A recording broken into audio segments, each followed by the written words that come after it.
Hey there. I'm thrilled to bring you today's podcast where I talk with Seth Kubersky all about Universal Orlando, what's happening now, and so much that's coming in the future. You're listening to the Tomorrow Society Podcast.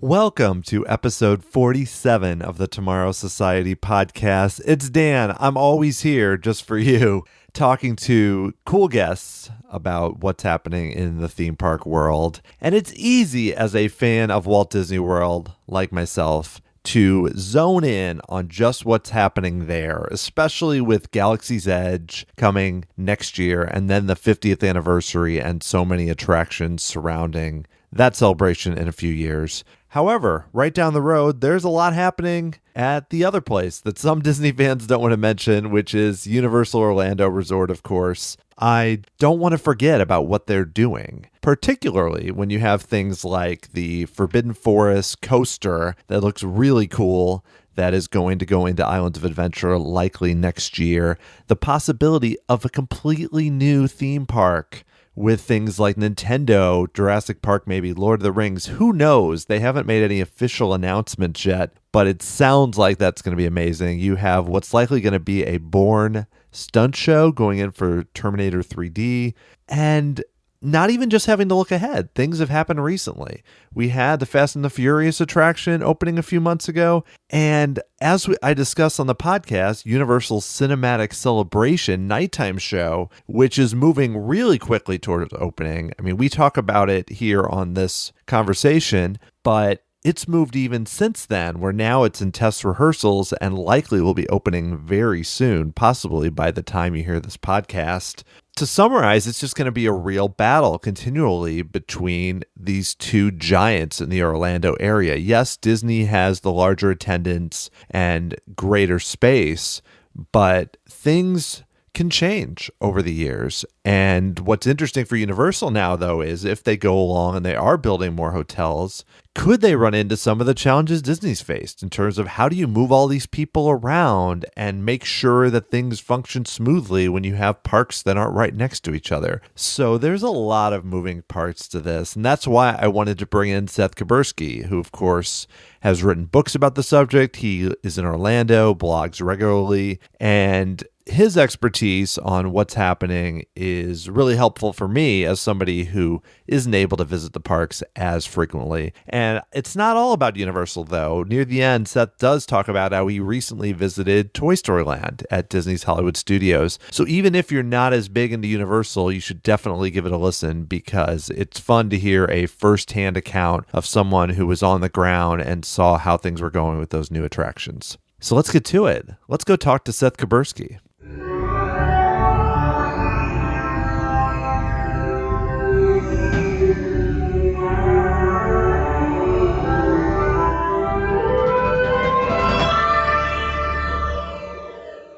All right. Well, my guest today is the author of the Unofficial Guide to Universal Orlando and multiple other books on theme parks. He writes for Orlando Weekly, the Attractions Magazine, and the Touring Plans blog. He was actually a guest on episode 5 of this podcast, and amazingly, 3 years have passed, and I'm thrilled to have him back.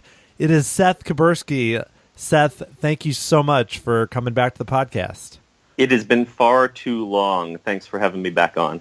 Oh, no problem. Yeah, I couldn't believe it. I looked back and I was like, you were on in October 2015. It's hard to think I've even been doing this that long. How time flies. Yes, but I'm excited to talk about it because I don't always get to talk about Universal as much, and I like to because I feel like they're doing interesting things. So it's fun to talk about that. So I would love to start with one of their recent additions, which I'm curious about, which is the Fast and the Furious Supercharged attraction, which I was very excited about. I thought this is going to be really smart. It's a popular franchise. They can build on the Hollywood version, but feedback hasn't been great. So I'm curious from your perspective, do you think Universal got what they wanted out of this attraction?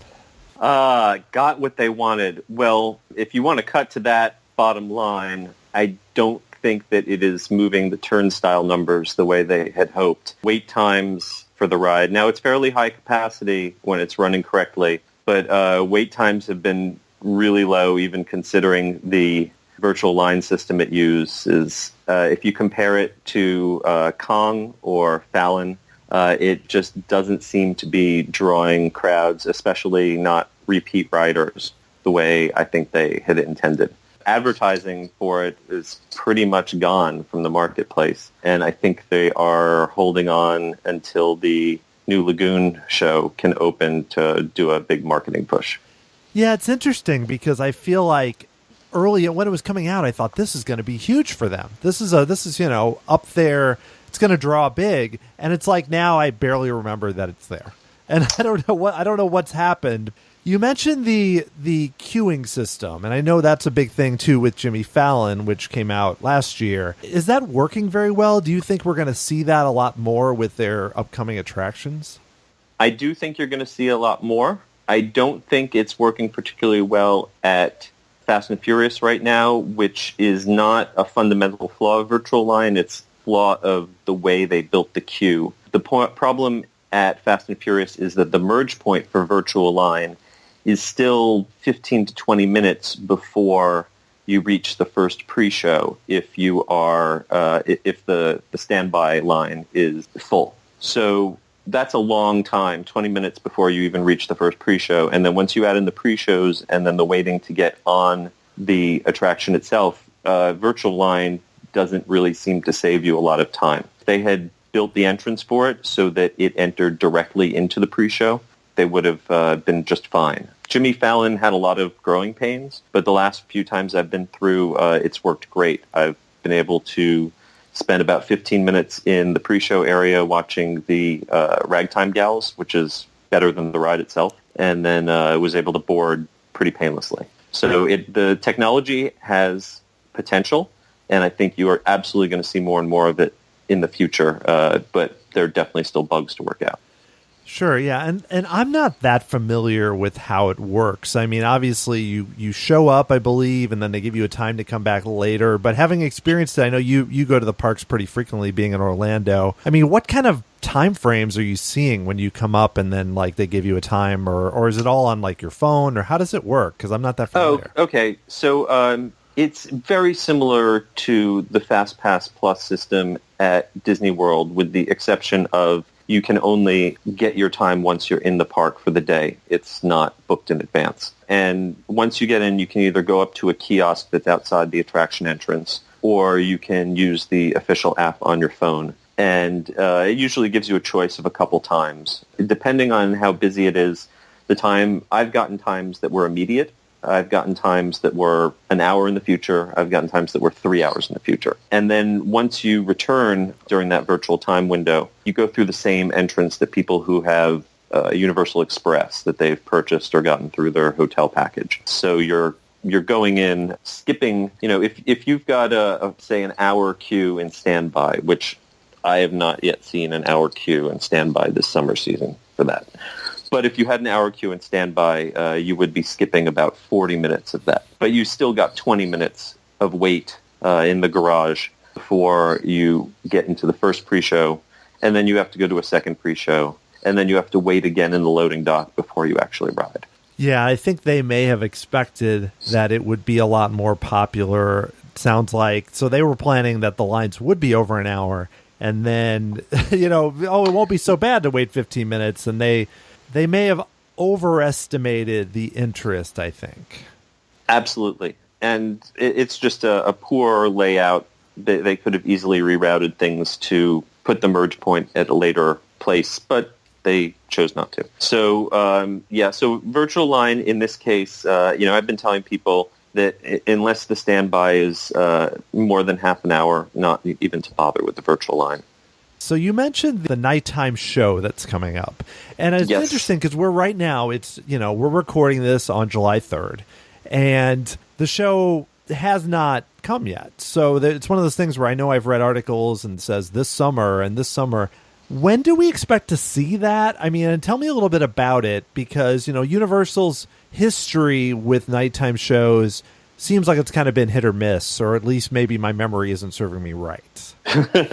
Well, yeah, you are absolutely right that Universal has had a long and checkered history with nighttime shows. Going back to the very early days of the park when there was the Dynamite Nights nighttime stunt spectacular, which was loosely inspired by Miami Vice and involved speedboats, jet skis, and lots of explosions on a barge in the lagoon. That was actually pretty fun, but that died out, I believe, in the late 90s or early 2000s. Islands of Adventure, even in the very early years, tried a nighttime show. I actually worked there and did a New Year's Eve show, their first New Year's Eve.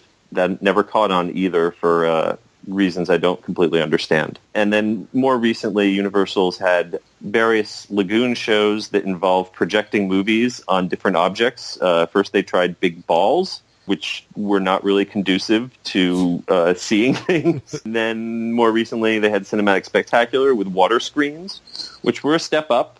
When you've got Disney doing things like Fantasmic and Illuminations and Happily Ever After down the street, Universal has never really competed on that same level with their nighttime shows, which is a shame because a nighttime show is a good reason for a park to keep open later.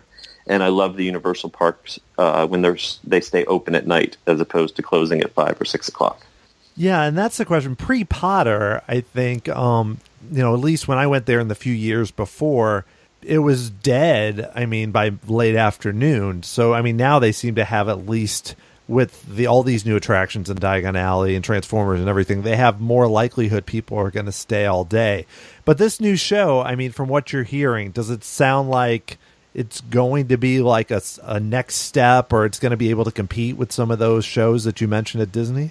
So Mike Aiello, who's normally in charge of Halloween, is working on this show right now. They've been testing it at night, and I actually stayed late in the park past closing until security swept me out the exit and was able to watch some testing of it.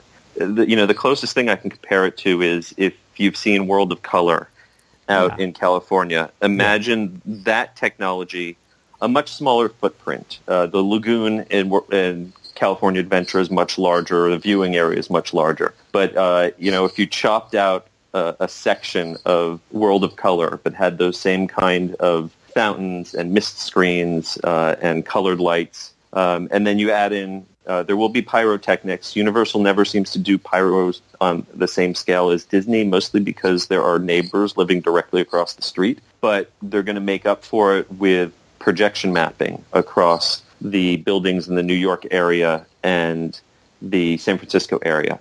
What I'm looking forward to about this is that they've custom recorded a score, and the visuals are not just going to be clips from movies thrown up on a screen, but it's new animation, new footage using familiar characters to tell the story in different segments. So I think that this is definitely Universal's real swing at the fences for a nighttime show, and I'm hoping that they're successful. From what I've seen of the testing, they have the equipment to do it right, and it'll basically be a matter of how well they execute it.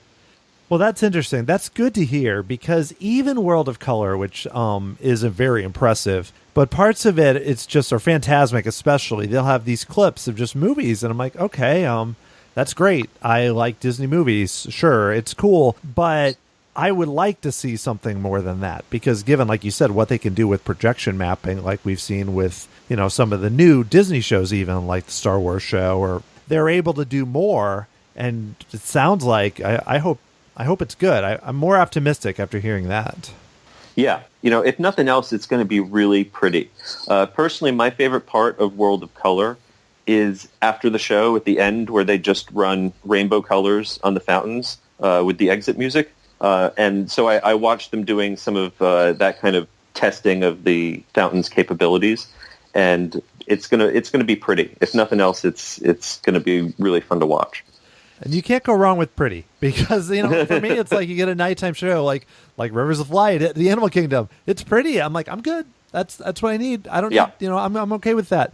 So speaking of things that are going to be coming, I feel like I've spent the recent time prepping for this, just reading all the many, many, many rumors of different things that might be coming to Universal, some more than others. So I was it's a whole industry. Yeah. You could spend a lifetime reading Universal rumors. It's just constantly something new. Yeah, it's exciting, though. Much rather this than the alternative where it's like there's nothing. So this is fun. But the big thing, obviously, is, in the past few years, Universal started buying more plots of land, which, of course, raises the idea that, there's lots of rumors about a third, or if you're talking to Universal, a fourth park. But I'm going to say third park because I don't want to get caught in that. Let's just say third dry park. Yeah, third... Yeah, theme park. That gets a little tricky. Yeah, let's not get into that. But to anyone who doesn't know, it's because Volcano Bay, the water park, was called by Universal as their third park. So you'll see articles that some say third, some say fourth now. But regardless of that, I mean, it sounds like this will happen. They've spent way too much money for it not to happen. Right. I think we'll find out, when will... I'm not asking you to tell me the exact date, but just in general, do you think we'll learn something about this sometime soon? Yeah. Universal, based on their track record of when they announce something, we will probably get, an official confirmation that they're building it when the gates open. Disney has a habit of announcing something 7 years before they start building, and Universal wait until the paint is dry before they admit that they're working on it. They're building roads, they're building infrastructure. It's a lot of land moving. It's almost at the same scale as when Disney first built the Magic Kingdom and the original hotels. Not quite, but close. There's years of prep work to go before we start seeing an actual theme park being built. But I think we're definitely going to hear something before Disney's 50th anniversary. And we'll probably have announcements that are very carefully timed to step on Disney's 50th anniversary as much as possible. Yeah, that raises a good question because, looking at the next few years, I mean, obviously Disney has Galaxy's Edge coming very late fall 2019. Yeah, when is the solstice or it'll come in right under the wire for what you can legally call fall. That's my guess. Yeah, like December 18th or something, whatever it's going to be. And then they have the 50th where they've got, Epcot has 2 new big attractions and you've got a lot going on. So Universal has, and we'll talk about it in a moment, the Forbidden Forest coaster, which seems likely to happen. But in terms of like a new park or Nintendo or other expansions, is Universal, they're going to announce things as much as possible, but how much do you think they want to compete directly? Like, are they going to be dropped? I mean, because they've been doing a new attraction, multiple every year for the last few years. Will they continue that? Or, I mean, beyond the new coaster, which I suspect will show up before the 50th, or will they just slot everything like the year or two right after that? I think that what we've just seen with the battle between Comcast and Disney over Fox proves that this is personal between Steve Burke and Bob Iger. And they're going to keep trading blows, in every forum back and forth. So I don't see Universal sitting back. They got to know that Galaxy's Edge is going to be that kind of juggernaut that no one can really compete directly. But I do see them counter-programming it by getting the Harry Potter roller coaster open first. We're going to see that open. I will happily bet $1 that the Harry Potter coaster will open well before Galaxy's Edge does at Hollywood Studios. And just after that, we've got a new attraction in 2019 going into where the Terminator 2 show was. There is active work being done on Jurassic Park, which will probably see something happen there by 2020. And, there's just going to be one thing after another. And I think that next theme park and the whole new resort really is going to be kind of the crown on it that we'll hear a lot more about before the 50th comes around. Yeah, and you just checked off like the next 4 things I'm going to ask you about right in a row here. But let's start with the Forbidden Forest. Let's dig into it, yeah, because that's the one that's the most recent. So, well, yeah. I mean, we can look at we can see the track. You know, we can pretty much figure out what that ride is going to be. That's the great thing about them building a coaster that is mostly outdoors, and it's going to be a lot of fun. We just went on the new Toy Story Land Slinky Dog roller coaster, which was a lot of fun for a family coaster, a lot more thrilling than I expected. And I think that the Forbidden Forest coaster, from what I've seen of the track, is going to take that up to the next level beyond. It's going to be something that's going to be accessible. It's not going to have loops. It's not going to, kill your grandma if she tries to ride it. But it's going to have elements that have never been seen before in the Orlando market, and really kind of walk that fine line between, exciting enough that you're not bored by it, but not so bad that you never want to go on it again. Yeah, I'm excited, and I haven't even watched the, leaked animated video. What the people have been throwing around the word leaked a lot. And while there may be some very small tidbits of information on this project that were genuinely, leaked by someone who had information that they weren't supposed to share, the vast majority of information in this project has come from public filings of permits and simply looking at the track that's being built. It's not stolen information. There are POVs that people have just taken all the pieces of the puzzle that were publicly available and floating around there and just put them together. But it's not like Universal created a demonstration of the ride and someone stole that and posted it on YouTube. No, that's a good clarification, because I know that came up recently on the Disney Dish, where they did a retraction, just because it does, when you see something like that, it seems like it'd be something that they created. Instead, it seems like it was some really good detective work that people have been doing. Yeah. And it's not about people breaking into an office or stealing computer files. It's about really good observation, digging through public records, renting a helicopter for a aerial photography shoot, and just a lot of research. Yeah, it amazes me what some people do, rather, just to find out. Like, you see all those helicopter shots of every construction going on and stuff. It's incredible. But talking about this coaster, I mean, it reminds me a little bit, from what I know, a little bit like the Mummy, but to a new extreme with, modern effects and maybe a little less thrilling. But I mean, even one of the things I heard, is like, there's, I think in Busch Gardens Williamsburg, there's a roller coaster where it fakes that it drops you, and there's going to be something like that. I think it's Verbolten. I forget. I haven't been there. It is Verbolten, and that is a great comparison for this, but done with Universal level special effects and budget as opposed to Busch Gardens budget. Yeah, Verbolten with its drop track. Now, this coaster is going to be made by Intamin, but it's a very similar. Another coaster with a similar effect is 13 at Alton Towers.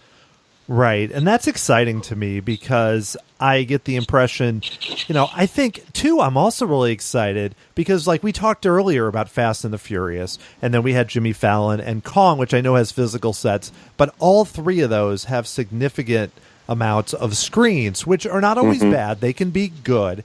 But looking at this coaster, especially given what Disney is going to do with Guardians of the Galaxy, which is supposed to be basically almost all screens and not sets, from what I've heard, I'm really excited that this seems to be more like this is going to have more sets and be indoors and be something that almost on par with nothing we've seen at Universal before. This is really cool. From every indication that I've gotten, Fast and the Furious was kind of the end of the road for screens at Universal. Doesn't mean they're never going to use screens again, but attractions primarily built around screens, they're going to put that on pause for a while. And what we're going to see with the Forbidden Forest coaster, and then later with Nintendo and the new park, is going to be a lot more physical sets, physical props, animatronics. They're still going to be using projection technology, but it's going to be more for things like augmented reality, projection mapping, using it to enhance things that are actually there instead of just having you sitting in a shaking chair and looking at a flat wall.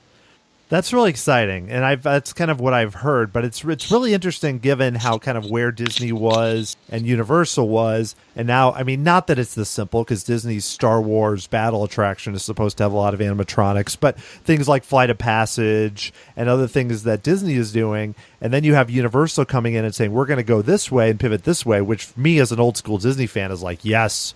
Please do this. But then Disney will probably react and do something else. So it's kind of it's an interesting back and forth going on right now.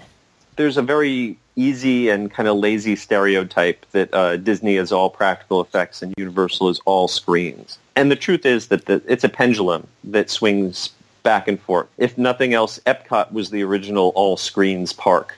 If you went there on opening day, you spent most of your time watching movies. For me personally, the best attractions in the world are the ones that blend screens and physical things to the point where you don't know which is which. That's the key. When you stop, saying, all right, that's a screen and that's a prop, and you just are immersed in the world that the ride is creating. That's the ultimate objective. Yeah, I mean, you look at the two best. We talked about Spider-Man on the last time you were on, but Spider-Man still amazes me. And then Forbidden Journey is even 3 years later, with other things that have opened since then, Spider-Man's still right up there at the top of my list. And Forbidden Journey stays there too.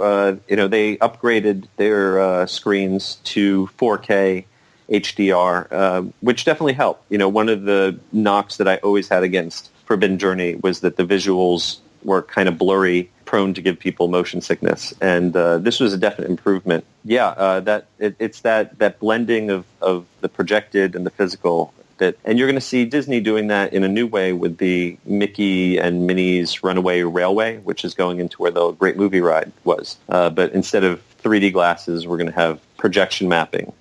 I wasn't thrilled about losing the Great Movie Ride, despite it being a little dated. But I'm excited to see that technology because after I talked with Lentesta about that and others, it sounds like that is going to be unlike something we've seen before and may indicate what they might do with other things down the road. The Holy Grail has always been to be able to do 3D without the glasses, and we're not there yet. But from the Imagineering demo videos I've seen, this is probably going to be the next best thing. Combining the projection technology with the autonomous trackless vehicles and the opportunity to have a ride that can change depending on which car you sit on, each ride might be different. It's definitely the future. It's really exciting. And on a completely different note, let's talk about cool attractions. Now I'm going to ask you about hotels. Now, the reason I wanted to ask is because what we're seeing right now with Universal, with the resorts, is, for a long time you had the three big Lowe's resorts. Then they added Cabana Bay, Sapphire Falls. This year they're opening Aventura.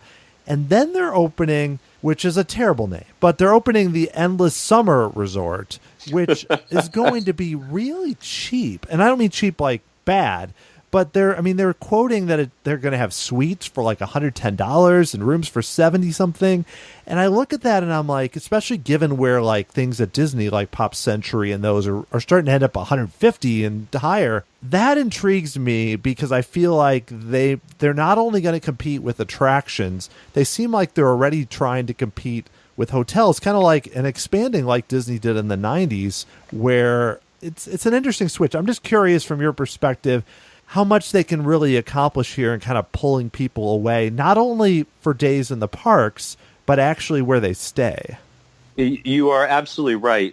It's kind of amazing. I remember back before Cabana Bay opened, Steve Burke announced, I think it was a shareholders meeting, that the resort could sustain upwards of 20,000 hotel rooms. And I think they maybe had 4,000 hotel rooms at the time. It's like, what are you, crazy? And pretty soon they're going to have well over 10,000 hotel rooms. And they're filling them up. Their occupancy rates, from everything I've heard, stay well over 90%. I think their first target is going to be the low-rent motels that are there on iDrive. That section of International Drive around where Wet n Wild used to be is not the best section of iDrive. It's not the greatest section of town. There's a lot of kind of low-rent strip malls and restaurants and not very nice motels that I do not recommend you stay in. The rates that they're quoting are absurdly low, and part of that is because they include the discount that they offer if you book a 7-night stay. If you actually look at the rack rate, they're a little bit higher. A standard room is a little over $100, but it's still extraordinarily competitive for that market. There are hotels that are basically crack dens right next door that go for $70 or $80 a night. I think Universal's first move is going to be to knock as many of those out of business as possible. Once they're done with that, yes, especially once you see development start on the plot of land that they have that's a lot closer to Disney, you're absolutely going to see them going after that low-end Disney market and trying to knock that bottom out. Because to be honest, they already, in my opinion, outcompete Disney at the top end. If you compare a stay at the Hard Rock or the Portofino to staying at the Contemporary or the Grand Floridian, you are getting a lot more for your money at Universal. You know, I don't think that All-Star Sports is going to go out of business anytime soon as long as there are cheer competitions. But yeah, Universal is definitely no longer content with just being a day trip. They are looking to be your primary destination. What they're going to say is, hey, you know, we've got lots of stuff you haven't seen yet. Stay with us for 3 or 4 or 5 days. And if you want to take a day out in the middle to go see Galaxy's Edge, fine. But other than that, you know, what else is there at Disney that you haven't already seen a million times? That's going to be the message. Well, I like that too for a lot of reasons, but also, who knows? Maybe if they can pull some people, they might bring the Disney hotel prices down a little bit. But I may be crazy. With Galaxy's Edge, Disney's going to have a license to print money for a while there, but it might not last forever. So it's good that they're kind of playing a longer game and thinking of it this way. So is there any danger? Because, you know, one of the really great things about Universal is the 2 parks right next to each other. You have the resorts that are really close. It's really easy to get around. I love the fact that kind of like Disneyland, you could walk back and forth. So with them thinking third park and doing all these other hotels, because one of the challenges for Disney in Disney World, the blessing of size as they call it, but is that people end up taking buses everywhere. The transportation problem is always an issue. Is Universal have any danger of kind of walking into that same problem, or is it a case where, hey, if people are staying there, they're willingly kind of accept it? Yeah, I think you are absolutely right that the transportation issue is going to be the thing, the real key to connecting the old resort to the new one. I love Universal Orlando for the same reason you mentioned, like Disneyland. It's walkable. It's great urban planning. You can spend a whole vacation there without having to get on a bus, which is fantastic. And once there is this sort of off-site destination, is there going to be light rail?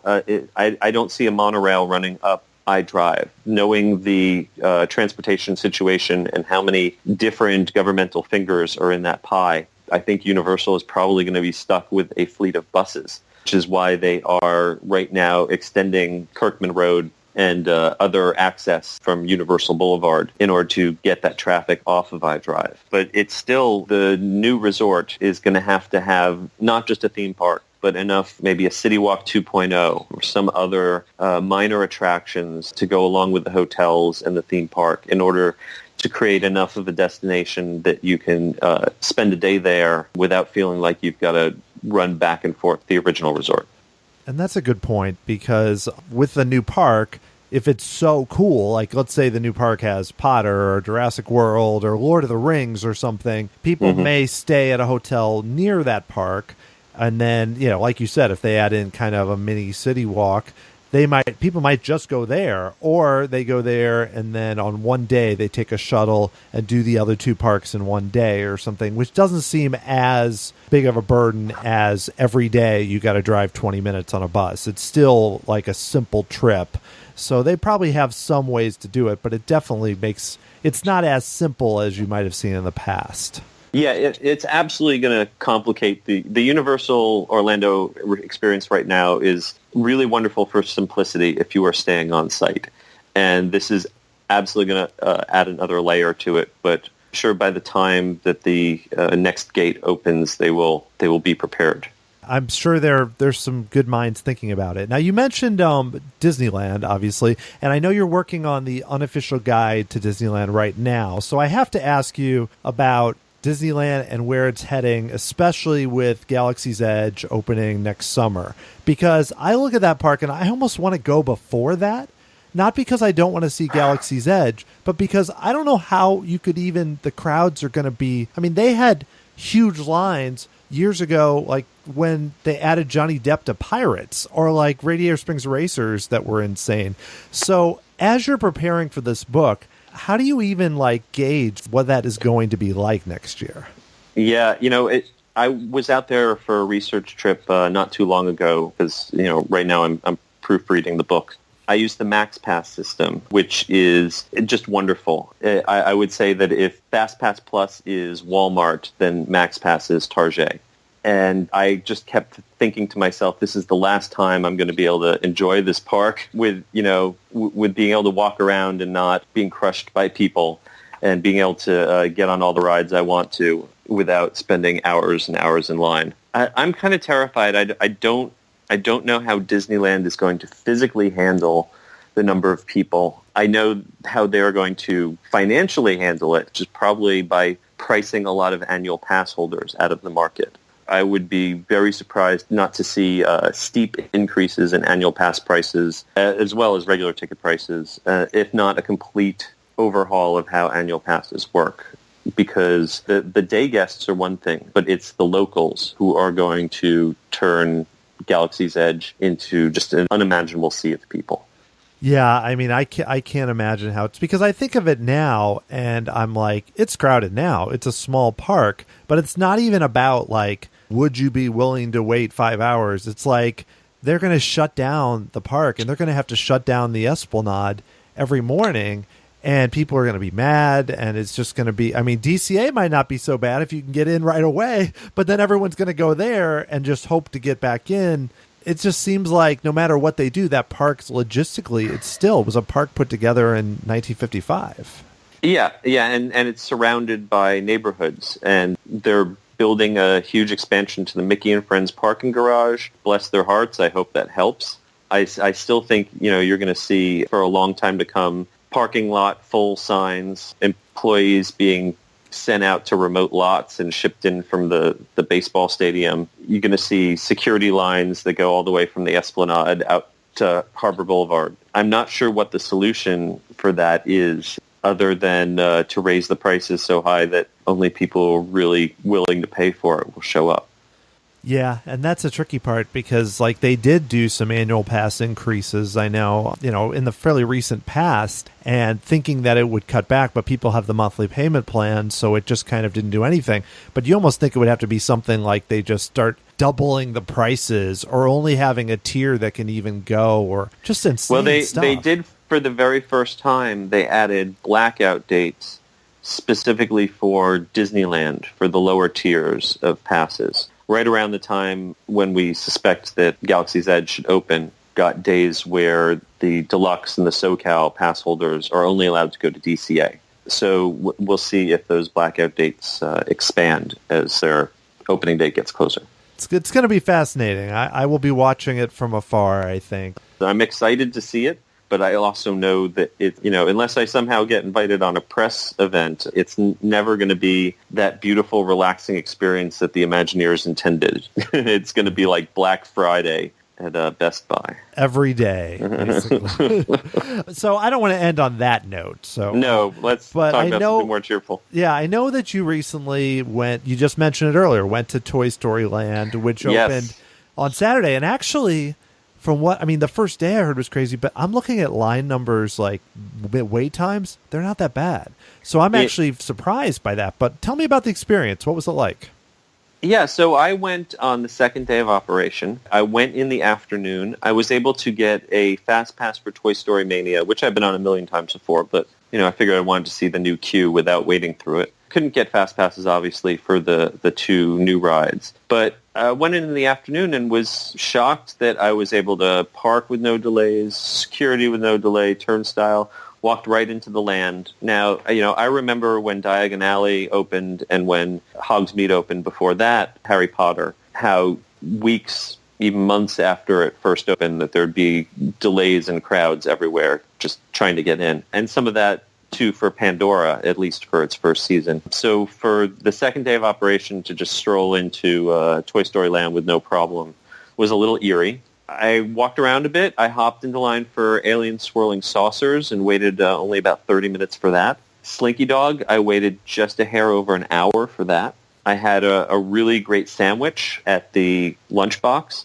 and then felt absolutely no need to stay much longer because there is no shade in there whatsoever. You know, they describe it as you're in Andy's backyard, and all I kept thinking was, couldn't Andy have a big picnic table in his backyard that this could all be underneath? It brutally, heat index in the hundreds. I brought an umbrella because I thought it was going to rain, and instead I just stood under the umbrella for shade and watched the people around me look at me jealously because, in that Slinky Dog queue for an hour-long wait, I'd say half that wait was in just the pure sun. People who waited 2 or 3 hours, they had no shade for any of that.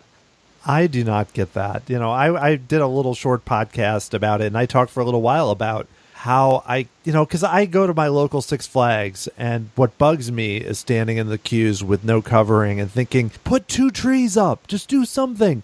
I have not been in Toy Story Land, but it doesn't surprise me what you're saying. It's just... It's weird. Yeah, it's very similar to the one that is in Paris. And I thought the one in Paris was charming. It's much smaller in Paris, but a similar design look. The problem is Paris is a lot more comfortable weather-wise than Florida in the summer. So it's okay that everything is kind of plastic and, heat just bounces right off of it. When it's the middle of summer in Orlando, it's really not quite as pleasant. I felt really bad for, one of my friends is, quote-unquote, friends with the Green Army guys. They play kind of a Simon Says thing with the kids. Just looking at them in those green plastic costumes melting underneath, I just can't imagine. And I don't mean to be too down on it, but it does seem like comparing that to, Pandora, which has so many trees, and you feel like you can just hang out. Pandora's, it's a matter of... It's not that there isn't detail, that there isn't clever work that went into Toy Story Land. But Pandora and Diagon Alley, something like that has layers of storytelling, and that you just want to spend time there and soak up the atmosphere and look at all the details and explore every little corner. And Toy Story Land is one of those things that you walk into, you take some photos, you look around, but there's not a lot of there. There's... once you've done the rides, there's no reason to stick around. I will say, if you haven't been on Mater's out at Cars Land in California Adventure, then the Alien Swirling Saucers is going to be a great surprise for you. It's a fun carnival ride. And like I said, the Slinky Dog coaster was a lot more fun than I expected. It's got a real kick to it. And I was satisfied waiting an hour for my first ride. I don't know if I necessarily wait an hour again for it, but... if you want something that's a step up from Seven Dwarfs Mine Train, but maybe not quite as intense as Big Thunder Mountain, it kind of hits that sweet spot. Well, yeah, that's what I've heard. And I think, from what I've seen, I think they did a good job with this land. But even just looking at, and Slinky Dog, from what the videos, again, videos do not do coasters justice, but it does seem like kind of a fun, cool little coaster that a lot of people can ride. But the fact that, and I don't want to overemphasize wait times, and I'm kind of relieved that it's not so bad, but the fact that you're looking now and you see an hour 20, like you said, a few days in, it just seems like it's kind of what you describe. It's people are going to go, they're going to ride the rides, they're going to have fun, but they're not going to just hang out there and just keep doing it, which is cool. And I don't know. I just think Disney now has promoted it so much because this is what's new. It's probably doing what they want. They just have to promote it, which kind of raises expectations at something different. Sure. And Toy Story Land is never a goal in of itself. It is literally a speed bump on the way to Galaxy's Edge. When you're in Toy Story Land, it's just a dead end, and the dead end is a huge view of all the rock work that's going on in Star Wars. So it's literally just there to slow the crowds down once Galaxy's Edge opens. And I think in that sense, it's going to be successful. Yeah, I agree. I think it's a good addition. with two plus the new entrants, it's just there's limited what they can do. But Seth, this has been great. I feel like we've talked about a lot of cool stuff with Universal, and I'm more excited about what's coming just based on what we've had to say. But if people want to learn more, I know you work on a lot of books. It seems like you're writing articles like every second of the day right now about Orlando. So yeah, I got to get off the phone and I got to get back to work. Please do. But where can people find your writing if they want to follow what you're doing? Sure. Well, I write for attractionsmagazine.com. touringplans.com. I occasionally blog on there. If you want to buy one of my books, the Unofficial guides, we're on Amazon or in fine bookstores, wherever one still exists near you. And you can keep up with me on Twitter at SKUBERSKY. Excellent. This is great. I think I'll have to bring you back sooner than 3 years, given all the changes that keep happening. Once some of these new attractions we're talking about open up, then we'll hash them out. Sounds awesome. Thanks a lot, Seth. Thank you. It was really cool to get a chance to talk to Seth once again. I cannot wait to learn more about what's coming from Universal in the near future. If you'd like to support the Tomorrow Society podcast, there is a new way you can help. You can sign up for a 30-day free trial from audible.com, and you'll receive a free audiobook of your choice and help to support the show. Now, I've spoken to a lot of authors on this show. Several I know have books on Audible. Sam Genoway's books, The Disneyland Story and Universal vs. Disney, plus Jeff Barnes with his Wisdom of Walt and Beyond the Wisdom of Walt. So those are a few good choices that might be cool to hear on Audible. You can go to audibletrial.com/tomorrowsociety and sign up for the free trial and help out the show.